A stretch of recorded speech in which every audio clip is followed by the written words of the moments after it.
Thank you, Aisha and Madhav. Uh, Welcome, Shashank. Good to have you. I'll straight away get to the main point. If you look at our theme, uh, it's basically a combination of two thought processes. One is how India is a vibrant democracy, and second is global bright spot. We just heard Piyush ji about the whole democratic process, and obviously we are, as a country, we keep getting into elections one after the other. The second part of the theme, global bright spot, that has suddenly become talk of the town on global arena. Now, from that point of view, I think COVID, in a way, benefited Indian economy. I'm not taking away the pains that everybody went through because of COVID. But the real fault lines in the global supply chain and the so-called globalization model emerged post-pandemic. India has obviously benefited. As one of India's largest manufacturer and one of Asia's largest automotive manufacturer, I want to hear your views on how India has emerged as a global bright spot in the post-pandemic world. Yeah, thank you, Viren. Also, I must say that I will talk largely from an automobile perspective. And clearly, as far as automobile is concerned, India has really bounced back post-COVID. We have seen that in terms of the personal mobility space, COVID has actually made people move away from public transportation towards personal mobility. And also shared mobility. So both cases, we have seen an upspurt in demand as far as personal mobility is concerned. And you see the results very, it's very stark, very clear. This year, we have in the calendar year, India has crossed the 3.5 million mark already. The previous highest was in 2018, which was 3.39 million. So with still 1.5 months remaining, we find that we have crossed the previous highest. And I think we should end up the calendar year with around 3.8 or 3.85 million. And same goes for the financial year as well. So yes, this is definitely a bright spot, despite the fact that we have had semiconductor issues. Automobile actually requires scale. In India, if you look at India today, it has a scale. It is the largest two-wheeler market, it's the largest tractor market, it is the second largest bus market, it is the third largest large commercial vehicle market, it is the fourth largest automobile market. So in almost all sectors of transportation and mobility, India is ahead. Second, I think government has done a lot in terms of supporting and making India a bright spot through its schemes such as the PLI scheme. So one is scale and the other is investment. PLI has brought in investment and government is supporting investment even in the higher tech areas. For example, for automobile, this works to almost like 53,000 crores. 26,000 crore is PLI for auto and components. 10,000 crore for the cell, advanced cell chemistry. Then you have 18,000 crore separately for the other investment for components. So total 53,000 crore. That's substantial. So all these has actually made India really a bright spot in the entire global world, as you can see. Right. Shashank, I want to specifically talk about the China plus one policy that world is trying to adopt, purely from supply chain point of view. We have seen what is happening in electronics manufacturing. We have seen how the semiconductor supply issue itself affected almost all companies globally, be it mobile phone manufacturers or even automobile manufacturers. Now, how India can actually leverage, one is the manufacturing upswing that we are riding on. Second is the geographical location where we are right now. And third is obviously, it's a combination of, the labor cost, the reliability, the regulatory environment, and a democracy. It's a win-win sort of a situation or a combination. How India can leverage on that? Yeah, so I think great point, because you just listed out all the conditions which are required to go to the next level in manufacturing. An automobile has to play a big role. Automobile is actually 49% of India's manufacturing sector. It's said that it is almost 7% of GDP. Exports are $28 billion, which is substantial for GDP. How to give it to the next level? And I think people are talking about Industry 4.0, which is basically about incorporating new era methods for greater efficiency. We have fortunately a very skilled manpower as far as software is concerned, as far as IT is concerned, and those areas are becoming very important part of vehicles and vehicle manufacturing. So you would have seen a self-diagnosing production line or a self-replenishing production line. The design of components getting shortened because of 3D printing, for example. You have other areas, the IoT, MI, AL, AI, ML. They are all things which India is good at. And therefore, we are, and Maruti Suzuki actually is also utilizing much of these to take India to the next level, including investments in training, ITIs, is upskilling our workers to the new era. And I think this is happening not just in Maruti Suzuki, but across automobile sector. And surely that should take us to the next level and make our mark in the global world as well. Right. So a quick question. As you rightly mentioned, we are currently the fourth largest automobile market in the world. By when do you see India jumping to maybe second or third spot? So the projections are by 2025. It's not so far away. We should be number 3 behind US and China. Currently, Japan is number 3. So we should be there by 2025. Which means, a very promising growth potential. Now, as one of the most, I would say the pillar of Indian automobile manufacturing, how are you planning your growth trajectory, considering that there are a couple of tectonic shifts which are taking place within automobile industry, e-vehicles, second is obviously the infrastructure challenges, third is the shifting preference from a hatchback, which has always been your domain, to slightly bigger cars, SUVs, MUVs, urban vehicles. So there are a lot of moving parts. While the pie is growing, more and more people want to jump in. How are you dealing with that? Yeah, so India's car penetration is just around 25 per thousand, which is very low when you compare with the developed world like Japan or US, which is in the range of 700 per thousand. So in that sense, we have a huge upside. Now the question is, how is Maruti Suzuki preparing for it, and what are our thoughts for the future? Well, the industry currently, as I just mentioned, is around last year was 3.0 million. This year probably 3.8 million. Our projections is that it should touch 6 million by 2030, and we should have half of it. So this means that we have to dominate every segment. You mentioned about 2 specific things, and I'd like to talk about.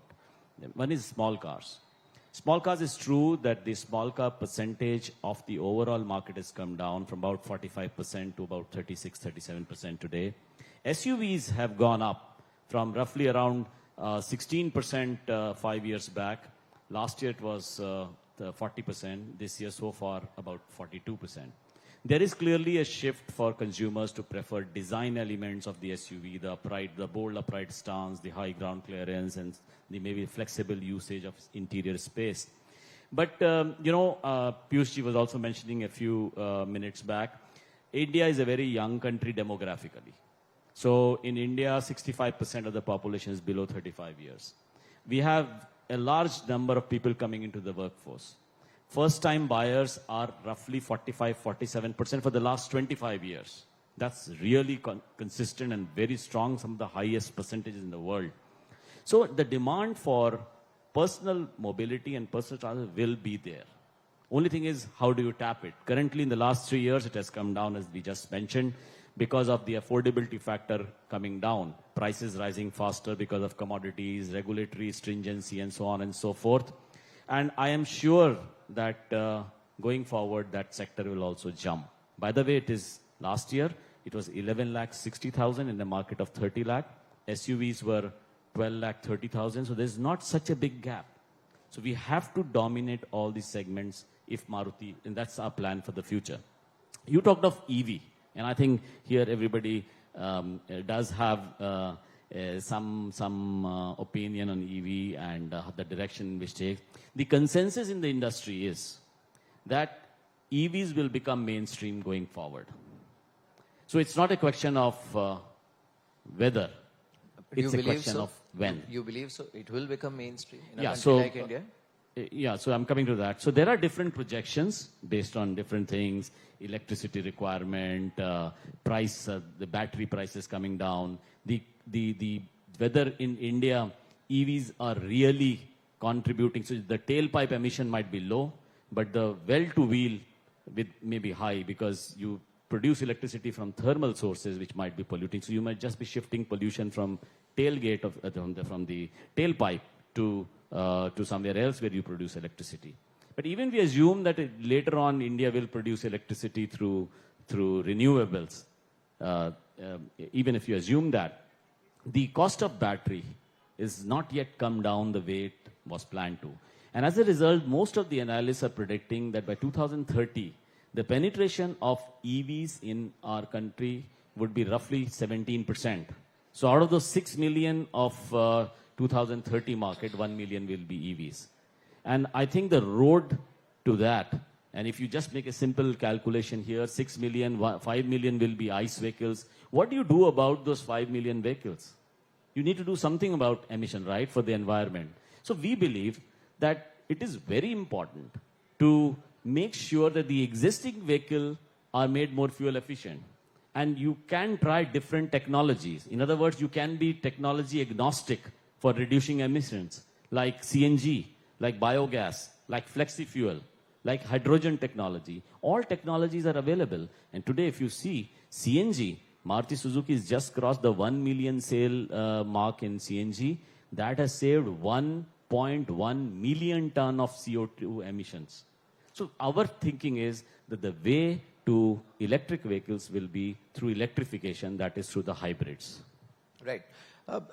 It's an interesting initiative that you have, Mission Green Million. Can you just tell us about that? What exactly is the plan?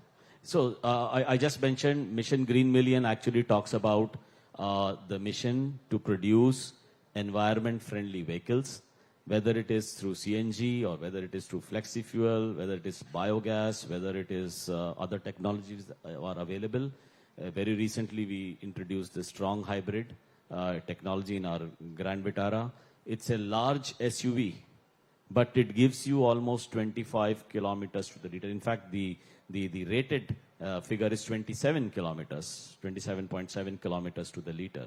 That means the carbon dioxide emission for even those large vehicles we have been successful in reducing. So what we mean by green mission is that to make the emissions from vehicle as low as possible, and also the method of production also should reflect that. So it talks about sustainability, it talks about recycling. We are, for example, producing much of our energy from solar. That's something which, and in fact, even the electricity that we use, we produce through gas and rather than thermal means, or taking it from the grid, because the grid sometimes the supply is not uniform or not always efficient. So that is what we mean by our green mission. Right. You have in fact recently launched a massive plant also on the West Coast. And like you rightly mentioned, that in the global supply chain, India is definitely emerging as a major supply hub for spare parts also, and for the fully built vehicles also. So what is your vision in next 5 to 10 years? What kind of market share shift may happen from the existing manufacturing hubs like, let's say, China to countries like India? Yeah, I think the potential is huge. Indian export this year, I mean 21-22 was 5,77,000. I'm talking of passenger vehicles. There was a 43% growth. The previous year was just 4,04,000. This year, 22-23, it will be even higher. Maruti Suzuki, by the way, 237,000 vehicles we exported last year, and this year it will be even higher. So in that sense, the potential for us and India as a country to supply automobile, both finished goods and the components, is very high. Our exports, I'm talking of the auto industry, $28 billion out of the $420 billion of exports from India, which means about 7-8%. But if you look at the percentage of the total auto industry, then this 28 billion, our total auto industry is about $117 billion. That means 25% of the output of automobile industry in our country is exported. And of those 28 billions, you'll be very surprised, $10 billion is $10 billion is vehicles, and 18 billion is components. So there is a huge potential to supply across the world. And I think you will see tectonic shifts in the auto sector moving towards India as the global hub for manufacturing for automobiles. And I'm assuming Maruti will obviously take pole position in this transformation. Yeah, taking or I think continuing, because we are already in the I know. What I meant was in the shifting market share scenario. Yes. One last question to you. If we look at I won't use the word headwinds because the industry is doing exceptionally well. But let's put it this way, the global economic scenario right now, right from fuel costs to the geopolitical conflicts to the interest rate environment. What is your sense? How is it going to impact the consumption in automobile sector? Because it's directly linked to employment and everything else. Clearly, it's a question which requires a lot of thought, and that's something which the industry has been struggling to answer. So all the current parameters show, and I mentioned that whether it is actual sales or that it is retail, these are at record highs. They are at record highs, and not by small amounts, by huge amounts. Like 3.5 million in the calendar year already crossed what was the peak in 2018. In November itself, we have crossed that. But yes, we have to be circumspect and careful just to detect if headwinds are building up. There are some which I can talk of, like the higher interest rates. We find that post the festive season, the retail interest rates start climbing up, because earlier, even though the repo rates have been increased many times because of the inflation pressures, it was not translated into retail rates.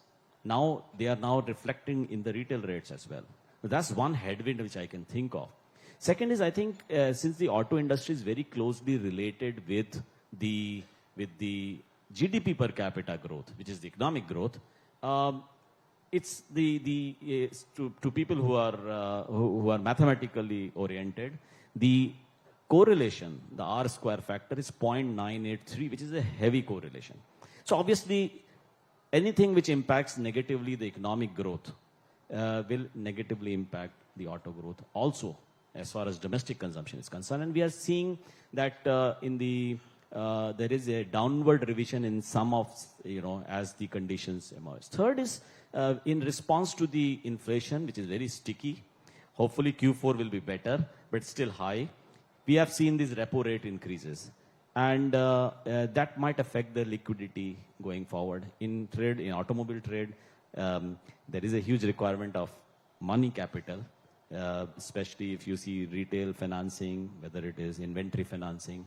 So I think these are the couple of headwinds which I can think of, apart from the semiconductor supply side issue, which is getting better, of course, all the time. Right. But despite those challenges, India definitely is in a global bright spot. And hopefully we'll make most of it. Thank you so much, Shashank. It's been a pleasure having you here. Thank you. Thank you.